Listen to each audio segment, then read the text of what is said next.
and welcome. In this tutorial, I will go over how to configure a reporting server using Ops Console, what are the various gotchas, and how do you change a password on reporting server if you do not have access to OAMP. Let's start with going over how to create a reporting server on Ops Console. To do that, click on Device Management, click on the CVP Reporting Server, click on Add New. When you click on Add New, you need to enter the IP address of your reporting server. Your host name has to be a valid host name. It cannot be a string of garbage, like a garbage string. It cannot be something that has an underscore in it. It cannot have any character, any pounds or any percentage signs in the host name. So the host name also has to be less than 12 characters in length. And then you can put down some description.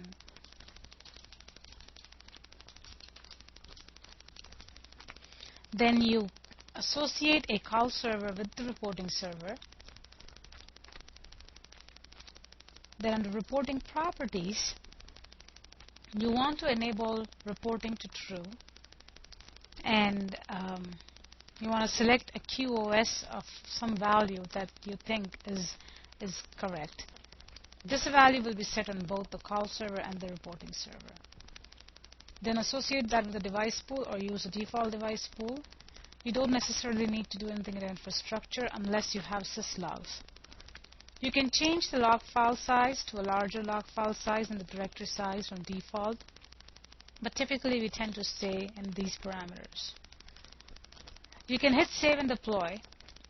In my case, I'm going to hit save because I already have an reporting server with that IP address, so this will not work. So I'm going to try another IP address and hit save.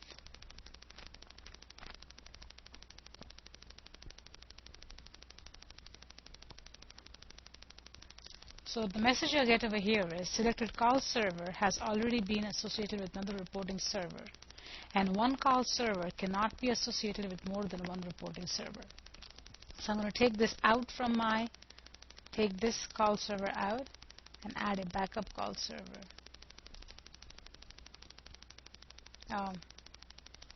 Okay, I guess that's not going to work. So I'm going to go back. We already have a reporting server that was created, so I'll just show you the reporting server and its properties. So notice I have both the call servers associated with that reporting server, and therefore I could not add a new one again. So once you hit save and deploy, you can go to database administration and you can perform various tasks. So you need to remember that once you hit save and deploy, you have to restart the call server and the reporting server for data to flow from call server to the reporting server. You can click on the various database administration tasks. For example, you can set up a backup activity. Typically, we have all our backup activities scheduled on midnight, around the time which is non-peak hours. Usually it's midnight because that's when it's a non-peak hour time. You can always schedule a backup activity and then hit save and deploy. You need to enter a database administrator password. This password is the CVP 4 bank CVP 12345 type password that you set when you were installing the database. You can say backup now, and all of this gets overwritten, and it will run a backup at that moment. But you want to be careful of running any backups because backups take up are very CPU intensive, and you don't want to run backups during peak load performance. One thing you do want to note is that during backups, the backup files are stored on this physical server, and it is the customer's responsibility to move the backup files from the reporting server to another location. Similarly, you can change user passwords. I'm going to go back to this later. Purge data. You can set up a time when you want to purge data. Usually, database purge occurs twice a day, once during midnight and once during noon. The one at midnight actually goes through the purge process and purges data from all the tables. So if you notice, the call table has the maximum retention period, and that is for 30 days by default. The call event also has 30 days, same with VXML session data. The element, the ECC variables, the session variables, and element detail variable tables, they store a lot of data for each particular call, and therefore the retention period for those tables is lower compared to the call table. Notice that the tables are listed in their in a ladder diagram because each of these table data rolls into the call table eventually.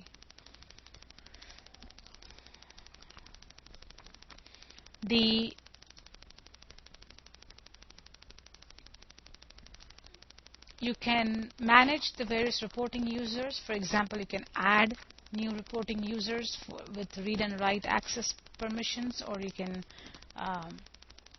change the password for a reporting server user, or you can delete a user.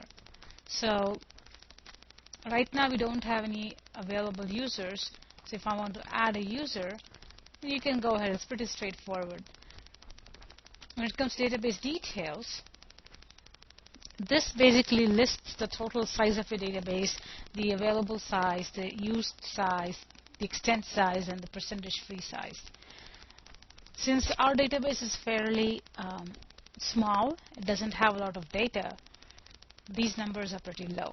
But once these numbers start increasing, you will have to manage your database and manage the purge size as well. Now, if you want to see if your data is being imported in the database or not, you can go to your reporting server.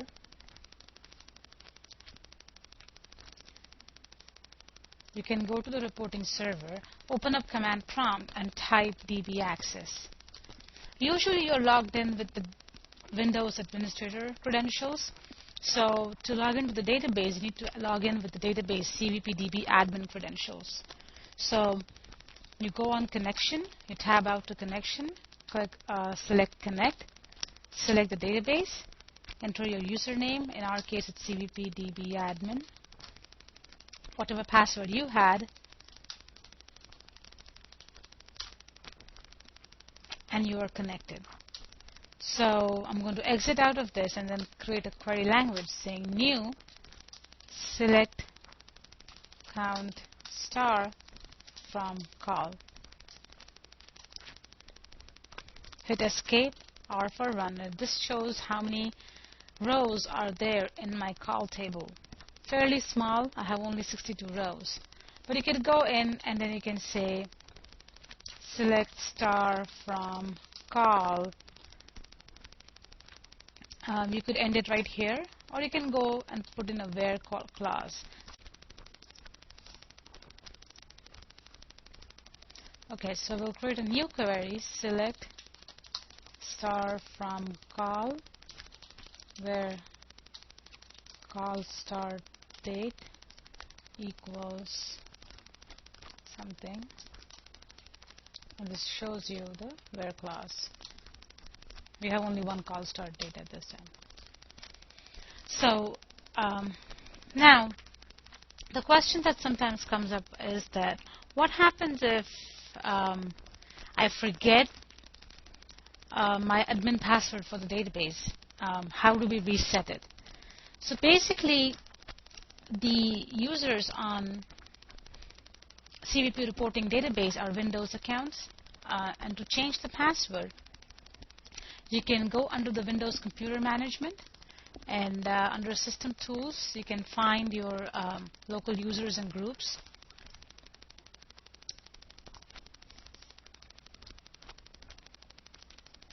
So if you go under Windows and go under Windows Computer Management,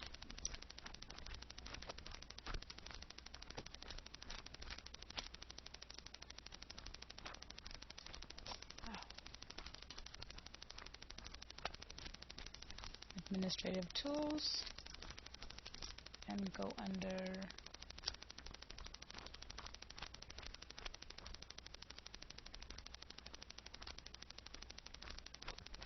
computer management. Under system tools, you will find local groups and users. And in here, you can see the users. And you can look at the DB admin, DB user, and you can look at the Informix user. You can set the password over here. So let's say DB user. You can set the password for this user by hitting the set password. I'm not going to do that because I don't want to change the password over here. Well, you can go ahead and do that, change the password. And once you finish this, you want to go back to the OAMP and change the password for that user in OAMP. What happens is once you do this, this updates CVP with the new passwords. And if you do not do this, then if you do not change the password in both the Windows and OAMP, it prevents CVP from writing to the DB or the purge, and it will quit running. So best practice is to change the password on the DB user Windows registry and also go and change it in OAMP. So that concludes our presentation for reporting server.